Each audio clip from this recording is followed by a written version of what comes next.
Hi friends मु आज mushroom गोटे नुआ रेसिपी नहीं आसी ए रेसिपीटा मो मौसींकर तो मु तांकर ए रेसिपीटा आपण मान सहित शेयर करने जाऊँगी।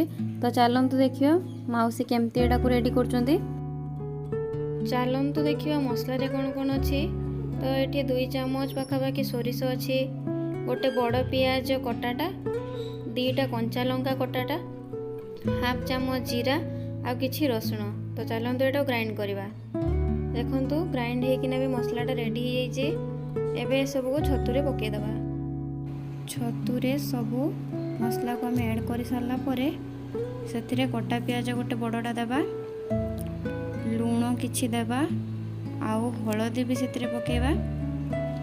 तापर लास्ट रे गोटे बड़ चामच रे 2 ରୁ 3 चामच पाखापाखि सोरिष तेल नहीं से पकेदबा। आउ सबको हाथ रे भल भाव गोलैकिना रेडी करनबा। जेहेतु मौसी पाखरे कदली पत्र एभेलेबल नहीं तो से शाल पत्र यूज करछंती, आपण कदली पत्र भी यूज करि परिबे।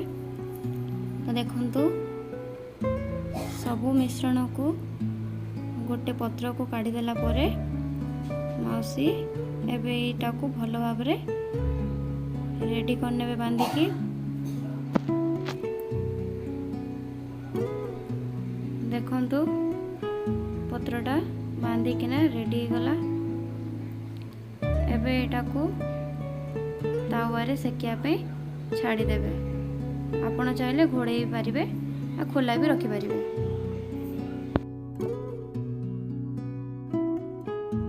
मझिरे मझिरे आपण पत्र गुडाटा को चेक करूथबे, नहले सेटार पोड़ी जीवो। आउ किछि टाइम परे एटा को मौसी बाहर करनेबे। देखंतु पत्र पोड़ाटा रेडी हो गला। जदि आज आपन को मोर वीडियोटा भल लगी थाए तो लाइक शेयर और सब्सक्राइब निश्चित भाव करेंगे। आउ एटा आपण निजे बनैकी भी खाइबे। एटा बहुत ही हेल्दी और टेस्टी रेसिपी।